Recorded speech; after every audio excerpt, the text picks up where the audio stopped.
மிதிச்சு மிதிச்சு அதாவது என்னங்கிற நிலையே இல்லை, என்னால் சொல்ல தெரியாது. அந்த உயிர் மட்டும்தான் மிஞ்சிச்சு. பயங்கரமான பலத்த காயங்களோட இருந்தீங்க. ஒரு எம்ஜிஆர் அதுக்கப்புறம் வந்து பார்த்த அந்த அப்படிப்பட்ட ஒரு நிலையில் கீழே என்ன வந்து ஜீப்புக்கு கை காலையும் பிடிச்சிக்கிட்டு தூக்கிட்டு போகிறாங்க. எல்லோரும் செத்துட்டாங்கன்னு சொல்லிட்டு தலைவருக்கு ஃபோன் பண்ணுறாங்க.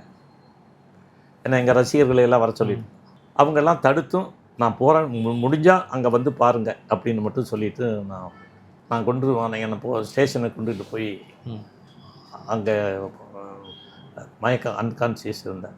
ஹாஸ்பிட்டலுக்கு கூட கூட்டிகிட்டு போகிறேன்.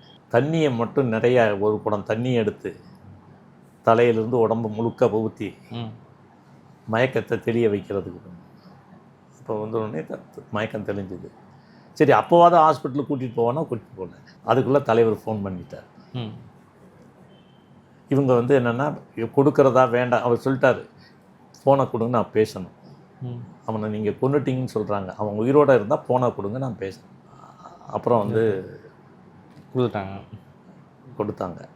நான் ஒரே சந்தோஷமாக, அண்ணே எப்போ அண்ணே அதெல்லாம் விடுங்கண்ணே, பழிக்கு படி வாங்கிட்டேனே அப்படின்னு அதை உற்சாகமாக அந்த நிகழ்ச்சியை சொல்கிறேன். ரொம்ப நேரம் அதை இப்போ நிறையா பேசுகிறேன். காலையில் நான் வக்கீல் அனுப்புகிறேன், கவலைப்படாத, எதுக்கும் கவலைப்படாத, நான் இருக்கேன்.